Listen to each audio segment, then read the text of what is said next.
আমি সকল যে পার্টিসিপেন্ট আছে তাদেরকে, বয়স্কদের প্রণাম, আর ছোটদের ভালোবাসা, আর সর্বোপরি আজকে স্বামী বিবেকানন্দ এবং ঠাকুর, মা, এই দিব্যত্রয়ীকে প্রণাম জানিয়ে আজকে যে আমি বিবেকানন্দ সম্বন্ধে যেটা বলতে বলা হয়েছে তার সম্বন্ধে আমি দুই চারটি কথা বলছি।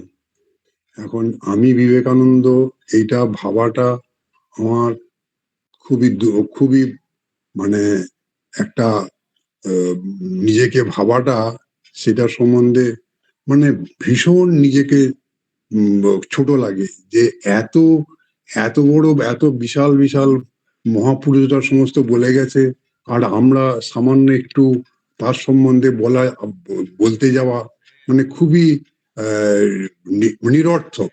এর কোনো তাকে ঠিক মতো উপস্থাপন করা আমাদের পক্ষে সম্ভবই নয়। তারা একমাত্র সেই উপলব্ধি করেছিলেন রবীন্দ্রনাথ, বিদ্যাসাগর, নেতাজি, তারা উদ্বুদ্ধ হয়েছিলেন। কিন্তু আমার সময় তাদের যে দুটো একটা বাণী, তাদের দুটো একটা উপদেশ যদি আমরা নিজেদের কাজে লাগাতে পারি তাহলেই যথেষ্ট। তার বাণী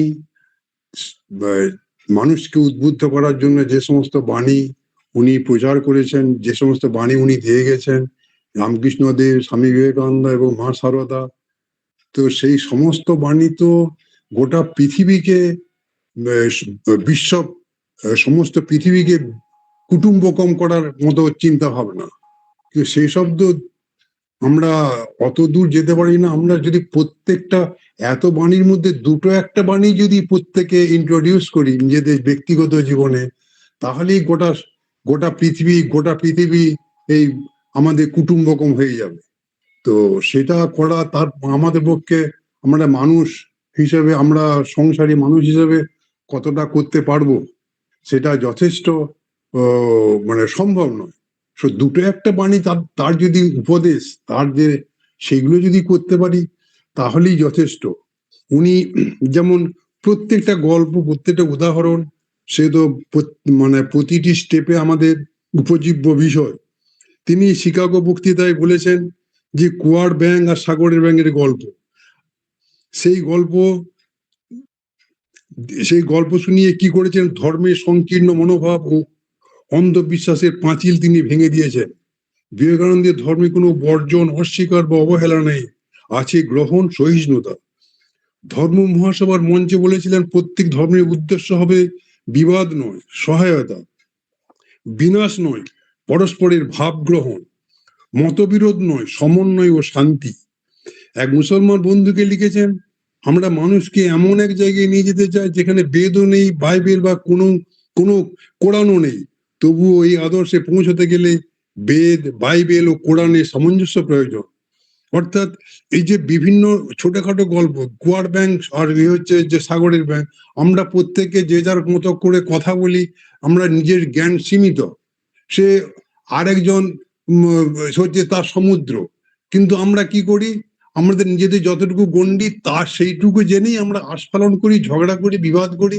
কিন্তু তারও যে বিরাট একটা স্ফিয়ার আছে সেটা তো আমরা জানি না। তো এইরকম ছোটখাটো গল্প, তার মধ্যে তিনি যে সমস্ত উদাহরণ দিয়েছেন সেগুলো আমাদের প্রতিটা স্টেপে আমাদের কাজে লাগবে। তো আমরা এক একটা উদাহরণ সেই হিসেবে আমরা সেগুলোকে আমাদের জীবনে গ্রহণ করতে পারি। তার একমাত্র কাজ ছিল, স্বামী বিবেকানন্দ কি বলেছিলেন, যে সমস্যা পীড়িত দেশবাসীর মুক্তিই ছিল তার ঈশ্বর উপাসনা।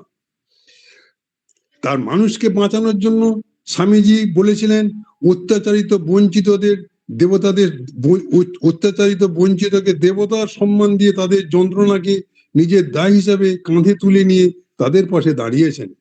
তাঁরই নির্দেশিত পথে আজও রামকৃষ্ণ মিশনের সন্ন্যাসীরা প্রাকৃতিক বিপর্যয়ে মানুষের পাশে গিয়ে দাঁড়ান, গ্রামে গ্রামে গিয়ে সাধারণ মানুষকে শেখান স্বাবলম্বের পাঠ। চিকিৎসার জন্য হাসপাতাল, শিক্ষার জন্য স্কুল কলেজ পরিচালনা করেন। বহু মানুষের সেবা ও শিক্ষা লাভের সুযোগ সেখানে। এই সব কিছুর ওপরে বিবেকানন্দের প্রকৃত শিক্ষা নিজেকে জানার শিক্ষা। পৃথিবী জুড়ে আজ ভেদাভেদ, বিদ্বেষের বিষবাষ্প ছড়িয়ে পড়েছে, তা থেকে পরিত্রাণের পথ দেখায় তার বিশ্বজনীন সৌভাতৃ আদর্শ। প্রতিদিনের জীবনচর্যায় তা দিশারি।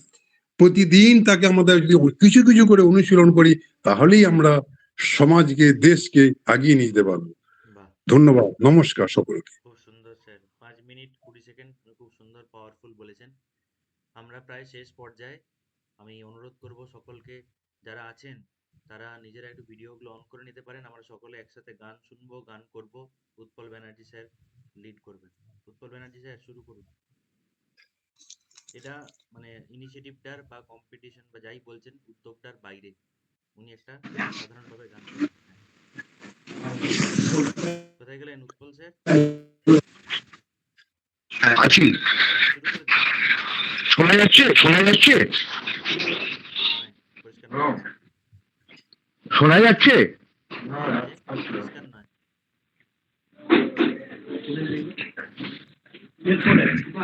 আপনি শুরু করে দিন। হ্যাঁ, শুরু করি।